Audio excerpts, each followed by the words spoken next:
और अरब की खाड़ी से बारूदी भिड़ंत देखी जा रही है। ईरान ने 2 तेल टैंकर्स को वहां पर उड़ाया है। इराकी तट के पास टैंकर्स को उड़ाया गया। तो इराक की टेरिटरी थी, इराक के इलाके में ये हमला किया गया। एक जहाज यूएस की स्वामित्व वाली कंपनी का, यानी कि यूएस का भी एक जहाज जो है वो उड़ाया गया है।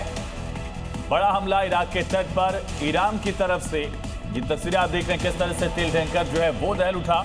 एक शख्स की मौत भी हो गई, हालांकि बाकी लोगों को इराकी नेवी की तरफ से रेस्क्यू किया गया। और अब देखिए राज्यों से जुड़ी इस वक्त की 5 बड़ी अपडेट्स। दिल्ली के उत्तम नगर इलाके में मछली मंडी के पास भीषण आग लगने की घटना सामने आई। आग लगते ही इलाके में अफरा तफरी मच गई।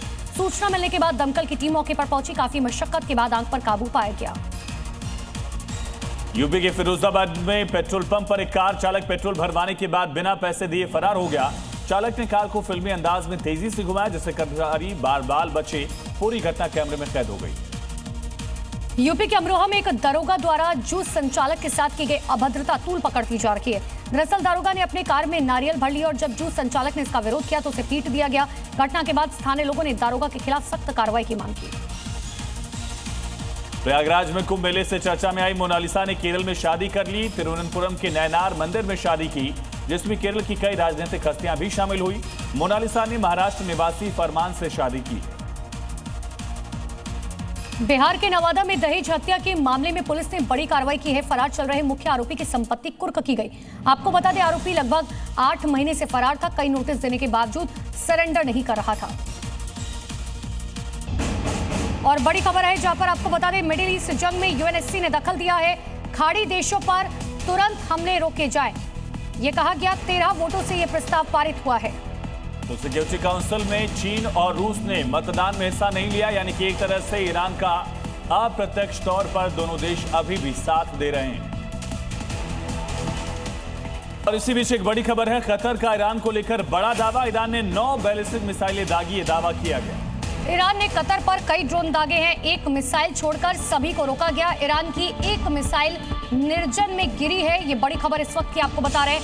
ईरान ने कतर पर एक साथ कई ड्रोन दागे हैं।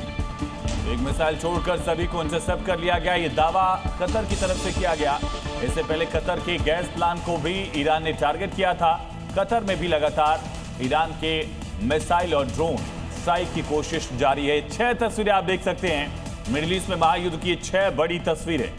तो तेहरान, बेरूत, एरबिल में तनाव बढ़ चुका है। इस पूरे संकट पर ओमान समेत खाड़ी देशों की नजर बनी हुई है। इजराइल के शहर हाइफा, तेल अवीव में हमलों के बीच अलर्ट है। इलाके में हालात बहुत ज्यादा संवेदनशील और विस्फोटक बने हुए हैं।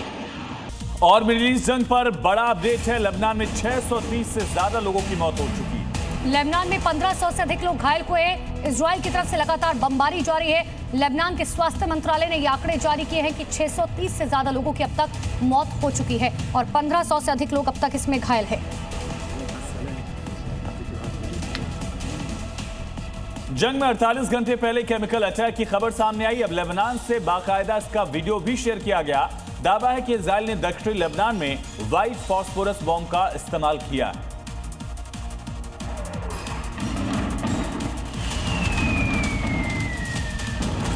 वीडियो में आसमान से जमीन पर गिरता व्हाइट फास्फोरस साफ साफ दिखाई दिया। एक्सपर्ट्स बताते हैं कि ये जहां भी गिरता है वहां कुछ ही सेकंड में फैल जाता है और जलती हुई राख की तरह हवा में मिलने लगता है। इसके बाद जो भी इसकी चपेट में आता है उसकी चमड़ी जलने लगती है। अगर ये इंसानी शरीर पर गिर जाए तो हड्डियों तक को जला डालता है। सबसे खतरनाक बात यह है कि कई बार इसकी आग पानी से भी नहीं बुझती है। जिस जगह व्हाइट फास्फोरस बम का असर सबसे ज्यादा होता है वहाँ ये परमाणु बम की तरह बर्ताव करता है। मिडिल ईस्ट जंग में यूएनएससी का दखल, खाड़ी देशों पर तुरंत हमले रोके, ये कहा गया। ईरान यूएनएससी में 13 वोटों से प्रस्ताव पारित हुआ। चीन और रशिया ने मतदान में हिस्सा नहीं लिया। लेबनान मीडिया का दावा किस बिना पर है ये साफ नहीं, लेकिन इन 4 शर्तों ने पूरी दुनिया में नई बहस छेड़ दी। सवाल है कि आखिर वो 3 शर्तें क्या हैं?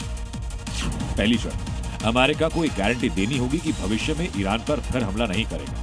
दूसरी शर्त, ईरान के परमाणु एनरिचमेंट के अधिकार को मान्यता दी जाए। तीसरा, युद्ध में ईरान का जितना नुकसान हुआ उसकी भरपाई हो। और चौथा ये कि हिजबुल्लाह और यमन के अंसार अल्लाह पर हमले रोके जाएं। इसके बाद ट्रंप का बयान आया, ईरान बहुत ताकतवर देश है,